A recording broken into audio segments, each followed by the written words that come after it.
بعد الوصفة دي لا تقولي لي بقى جلاش ولا بسبوسة ولا كنافة، كوبايتين ونص من الدقيق اللهم بارك هيعمل معاكي وليمة.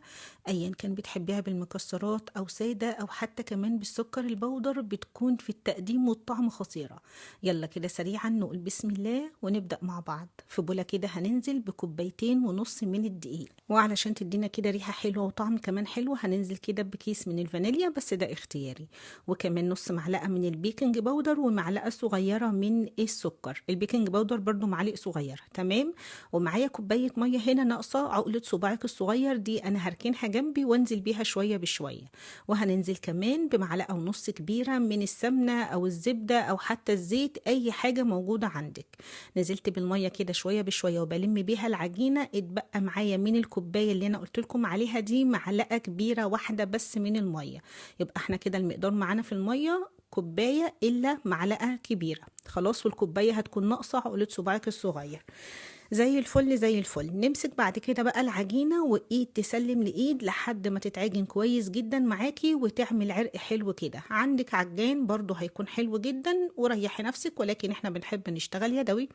وهاتك بقى يا عجن وافتكري كل حاجة مضايقاكي وحطي همك كله كده في العجين، اللهم بارك بيطلع من تحت ايديكي كده حتة ملبن.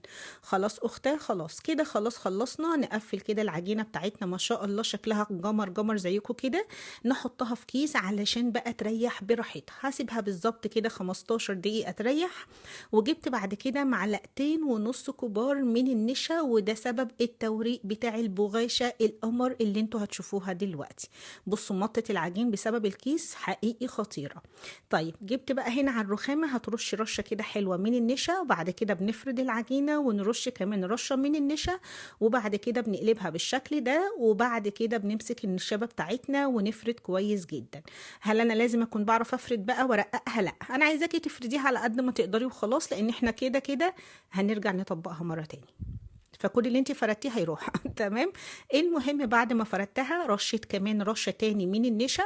خلاص زي الفل. وابدا ان انا اطبق الجزء ده بالشكل ده، وكمان ورش رشه نشا كمان، واخوه التاني يسلم عليه عشان ليهم فتره غايبين عن بعض كده. واظبط كده علشان يوصلوا لبعض زي الفل، اللهم بارك. بعد كده رشه نشا حلوه. وبص انا ما برشش كتير، اللي هو يا دوبك كده تنسيمه خلاص. وبعد كده الاخوين يقابلوا بعض كده، العجينتين يقابلوا بعض. ورشه نشا كده حلوه، وبعد كده اقفلهم. بس كده زي الفل. سهله بسيطه سريعه واقتصاديه يا بنات، جدا جدا جدا فوق ما تتخيلوا. عايزه اقول لكم سر ان انا بحب اكلها كده، لا شربات ولا سكر بودره ولا اي حاجه، طعمها خطير.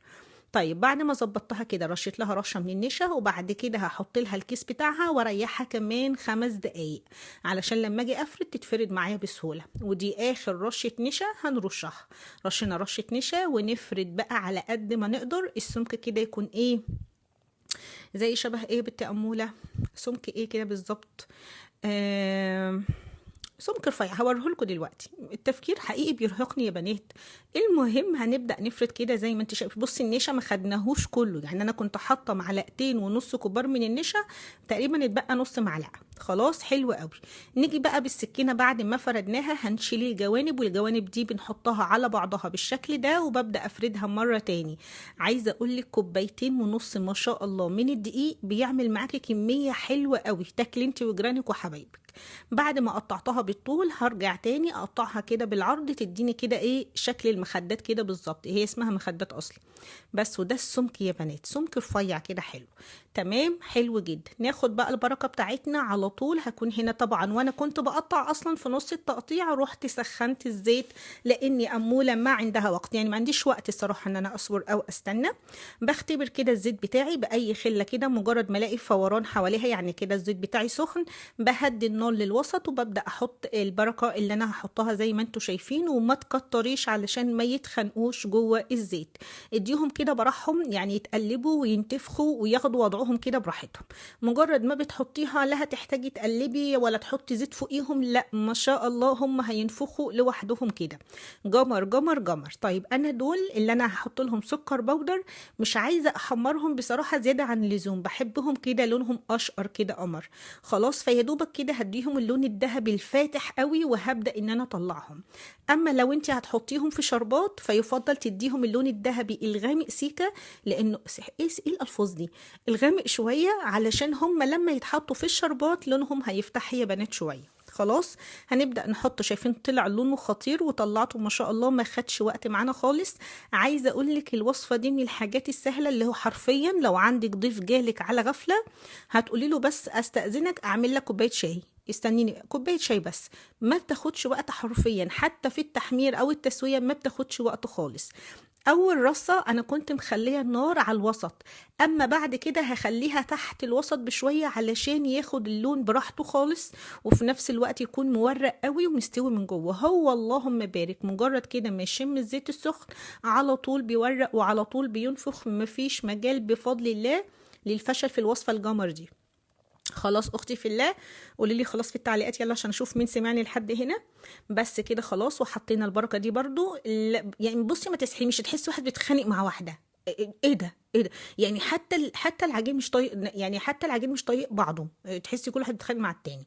المهم تيجي تقلبيها تروح مقلوبه الناحيه التانيه، ركزي عليها كده بالشوكه لحد ما تاخد اللون الذهبي الجمر، وبعد كده هنبدا ان احنا نطلعها. وعلشان المصداقيه وعلشان انا بحب ارغي معاكم بحب اطول الفيديو قوي، لان انا ماليش اصدقاء غير انتوا حبايبي في الله، فاستحملوني. خلاص بصوا كده انا بضغط على الواحده لما الاقيها ان هي عماله تتقلب ومش ثابته على الجزء الابيض، بقوم ايه ضغطه عليها كده بظهر المعلقه لحد ما تتحمر. بصوا لي على اللون الذهبي الجمر اللي زيكم كده. بس كده خلاص، لسه ما خلصناش البركه اللهم بارك، لا بجد بركتها حلوه قوي حلوه قوي قوي بجد يعني. هننزل كمان شويه. عايزه اقول لك دي بقى حلوه قوي، كنت بحبها في التراويح، لو بتروحي تصلي التراويح تقومي عامله كده شويه واخداهم بقى لحبايبك ايه بين الركعات كده، بتبقى جميله.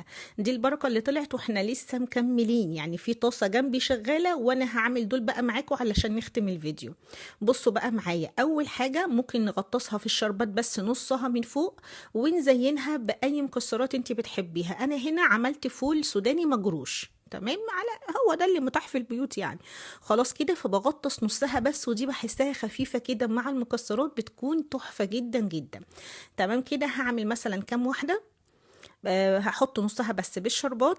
الشربات هسيبه لكم في نهايه الفيديو. خلاص حد هيقول لي طب هي المفروض تطلع من الزيت سخنه مثلا تتحط على الشربات على طول؟ لا، انا عملت كل الكميه، باقي شويه بس في الطاسه بيستوي، ودلوقتي بحطها في الشربات لان انا عايزه احافظ على قرمشتها، فاهميني، ومش عايزاها تكون منغنغه قوي بالشربات كده. حلو حلو. خلاص حطينا اول رصه كده ما شاء الله البركه بتاعتها. عماله اكل ايه بنت اللي انت فيه ده. التانيه بقى لو عايزه تغطسيها كلها في الشربات بالشكل ده عادي جدا برضو، بس هتبقى شربات اكتر يا شربات انتي، ورشي عليها برضو شويه فول سوداني كده على الوش، برضو هتبقى خطيره زي الطبق الجمر اللي انتوا شايفينه. انا بقى كأمولة بحب ارش عليها سكر بودر، واخد الطبق ده. دلوقتي ما ينفعش اكل الطبق كله الصراحه، انا للامانه اخدت 2 بس كانوا احلى 2 النهارده، ما اتغديتش اصلا. بصوا الجمر شكلها تحفه تحفه تحفه في التقديم. بصوا دي بقى من غير شربات ولا اي حاجه ولا اي حاجه، رغم ان هي بردت بس محافظه على القرمشه الخفيفه بتاعتها، ومورقه قوي، تحسي ان انت بتاكلي حاجه كده. اسمه ايه يا بنات البتاع الغالي اللي بيجيبوه ده، خطيره شكلها حلوه قوي قوي في التقديم. يا دوبك كده تاخدي الواحده على قطمتين، خطيره بجد بجد لازم تجربوها. هعمل معاكم الشربات. بصوا بقى توريقتها من جوه عامله ازاي، اللهم بارك، ما بتاخدش وقت خالص، خطواتها كمان بتكون سهله قوي ومقاديرها اسهل منها. عايزه تحطيها في شربات، ما عندكيش سكر للشربات ما تحطيش، رشي شويه سكر بودر. ما عندكيش عايزه تاكليها بجبنه، والله ساعات باكلها بجبنه على فكره من غير اي حاجه، يعني ما احطش سكر، غمسها كده بجبنه. المهم بصوا بقى اللي بالسكر البودر دي حبيت اموله. بصوا السكرايه عسل عسل عسل. تعالوا بقى نشوف طريقه الشربات علشان انا طولت عليكم النهارده، وفي ناس هتقولي بطلي رغي. ربنا يسامحك ربنا يسامحك، مش هرد عليكي. بصوا مش قادره والله العظيم، لازم اوريكم كل الجمال ده، مش عارفه افصل الفيديو يا بنات. بصوا القرمشه، بصوا التوريقه، تحسيها كده جمر. يلا على الشربات بسرعه، كوبايتين من السكر، وخدي بالك لو سكر تومين بيبقى فيه حاجات كده شيليها. هنحط عليهم كوبايه ميه واحده بس، عصره نص ليمونه، ونشغل عليهم النار. اول ما يبداوا يغلوا هنحسب بالظبط يا بنات 7 دقايق ونقفل النار وما نروحش ناحيتهم تماما. وبكده خلاص الفيديو خلص. اتمنى يكون عجبكم، ولو حابين اكتبوا لي في التعليقات يا بنتي امال احنا فاضيين. يلا مع السلامه بنات.